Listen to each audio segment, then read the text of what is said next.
He thought he could break me with one simple move, one word, one mistake. But what he didn't know, I play this game by my own rules. When the truth came out, everything went to hell. And trust me, this is just the beginning. Eddie's 24, fresh out of high school, thinks he's untouchable. You know the type, swagger in his step, an ego bigger than his actually impressive Netflix watch history, and a pair of shades that could probably survive a hurricane. He's got that look.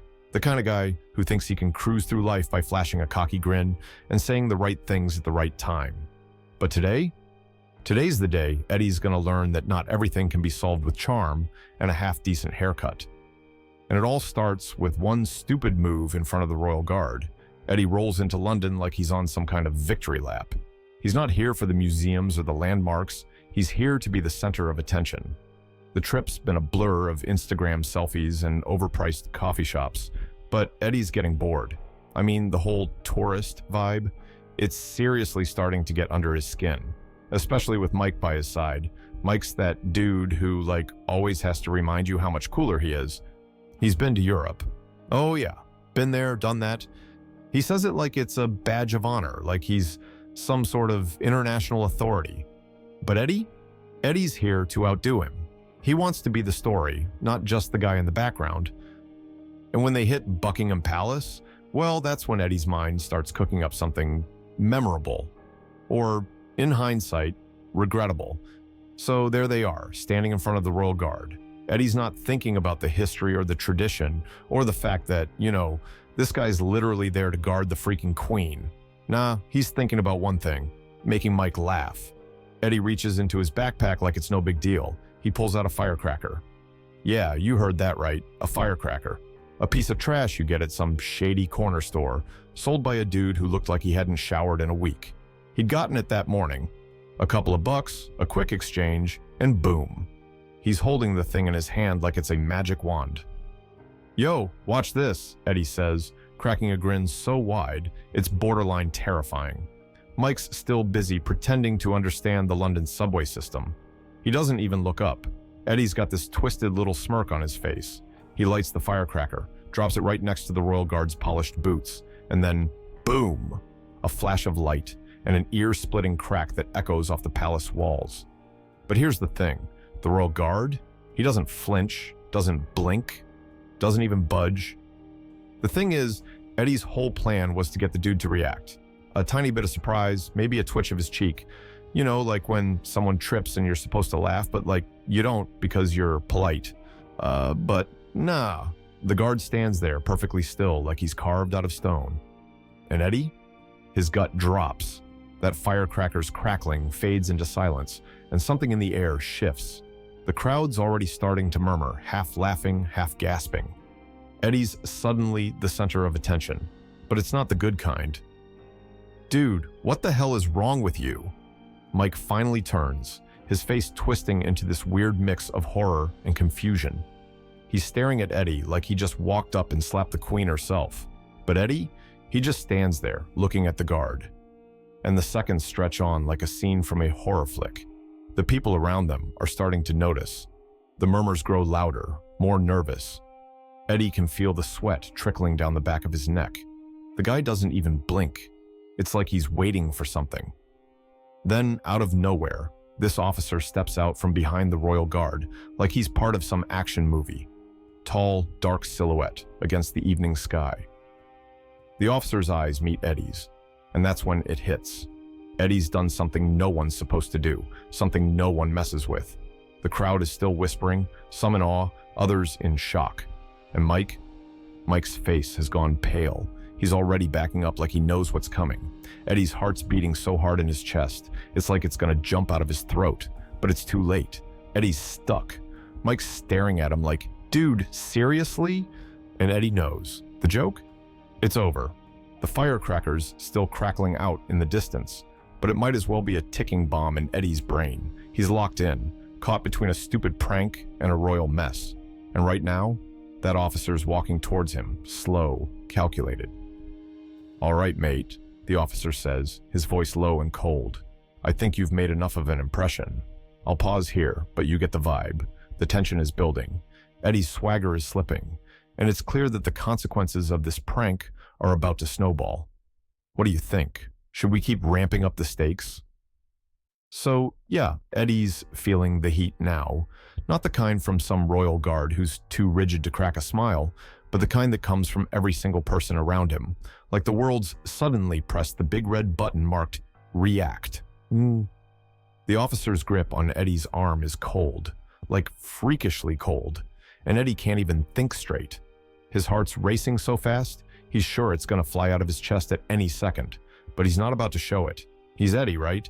He's the guy who talks his way out of everything, who charms his way through life like it's a game and he's got all the right moves, but right now, his game, it's over. Mike's practically shrinking into the ground beside him. The dude's gone pale, eyes darting everywhere, like he's trying to teleport out of there. Eddie can feel the pressure building, but he's trying to stay cool. No biggie.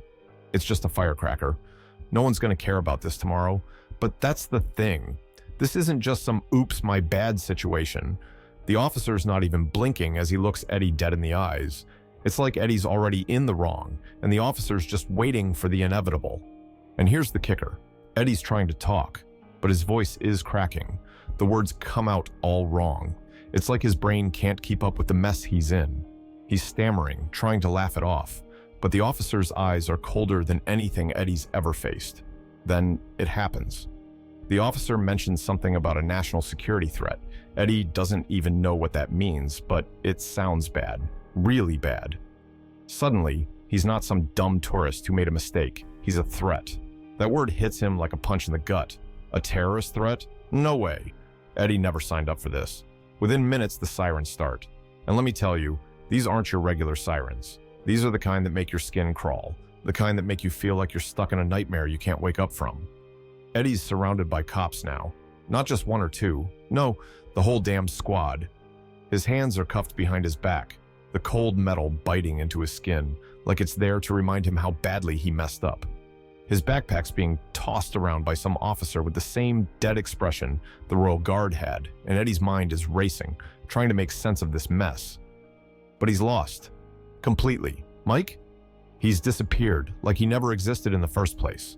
Eddie's standing there, frozen, trying to process, but it's like everything's moving in fast forward. Wait, what was that? Court? Jail? What the hell is happening? Then just when he thinks it can't get worse, his phone buzzes. It's a godsend, right? Maybe a text from his mom telling him to keep his head down, or like an emoji meme from his best friend, because yeah, he could really use a laugh right now, but nope. It's a message from his landlord. Hey Eddie, rent's overdue. You have 48 hours to pay or you're out. Eddie's stomach sinks, like drops all the way to the floor. Now? Seriously, right now? The last thing he needs is to deal with some overdue rent when he's already knee-deep in a mess he can't even begin to understand. His eyes blur for a second, like the words are swimming in front of him. This can't be happening. But it does. And the universe? It's just getting started. Another buzz. This time, it's a call. Eddie doesn't need to check the number to know who it is. It's his boss. The guy who treats him like a placeholder in the diner, barely tolerates him on a good day. The guy who's always on Eddie's back about showing up on time, but never once asks if he's actually okay. Eddie. The voice is sharp, cold, the kind that cuts through the air like a knife. You missed your shift today. You can't just not show up. That's it. You're fired. Consider this your last paycheck. Boom. Just like that, his job's gone, and Eddie's still cuffed, standing in the middle of a freaking street in London, surrounded by sirens with cops closing in on him, and now he's jobless. He's about to lose his apartment. And what did he even do? He lit a damn firecracker, his head's spinning, his mind's on overdrive like it's trying to catch up to everything falling apart around him. It's too much, too fast, and he can't breathe. It's all spiraling out of control. The world's crashing in, and Eddie can't do a damn thing about it. And the worst part, he knows it's his fault. Eddie thought it was just a prank, but now he's stuck in the middle of a disaster, and there's no reset button, no way to rewind. It's all on him. And if he thought the firecracker was bad, well, the real explosion's just getting started. So here's the thing. Eddie thought he could talk his way out of anything. But the universe, it doesn't give second chances. And now he's learning the hard way. Eddie never thought a stupid prank could unravel his whole life.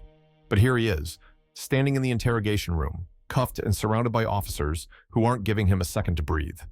He's trying to explain himself, but the more he talks, the more he realizes no one's listening. They're tossing words like charges, deportation, criminal record. Nothing's making sense, and his mind's a mess. One dumb joke with a firecracker, and suddenly he's a national security threat. Eddie tries to talk his way out of it, but the words are stuck. The officers don't care. To them, he's just another tourist who messed with the Royal Guard, and now he's paying the price. The worst part, it's the weight of the moment. That firecracker? It was a joke, a laugh, a quick thrill, but now it's everything, a symbol of his failure. And he's starting to feel it deep in his bones. Then, Mike bursts through the door, looking like he's been hit with a ton of bricks. His face is pale, his eyes wide like he just saw a ghost. Eddie expects some kind of comfort, a way to fix this mess, but instead Mike's got news. News that sinks Eddie's stomach. "Eddie, your parents," Mike starts, voice shaky. "They've been hiding something. They're in a lot of debt, big debt, and they never told you." Eddie blinks, disbelief washing over him. His parents? In debt? He always thought they were fine, that they had it all together. But now Mike's telling him the truth, and it feels like the ground just dropped out from under him. Mike tries to apologize, tries to ease the blow, but Eddie's not having it. He's too far gone. "I don't care, Mike," Eddie snaps, his voice cracking. "I've been played. All this time, I've been in the dark, and now I'm here, locked up, with my life falling apart, and nobody bothered to tell me what was really going on." Mike winces, but Eddie's not stopping. The reality's too much to handle. His boss fired him. His friends have disappeared. His family's been hiding the truth. He's all alone in this mess, and it's all because of one stupid prank. And now it's too late. Eddie can feel it deep down. His world's falling apart faster than he can keep up. He doesn't know what to do, where to go. But one thing's for sure, nothing's going to be the same. He crossed the line, and now he's got to pay the price. Eddie's done with the guy who thought he could play the system. He's facing a whole new reality, one where there's no going back. Eddie's life flipped from one bad decision. We've all been there, right? One moment, everything's chill, then boom, it's a mess. What would you do? Talk your way out or just give up? Drop your thoughts below.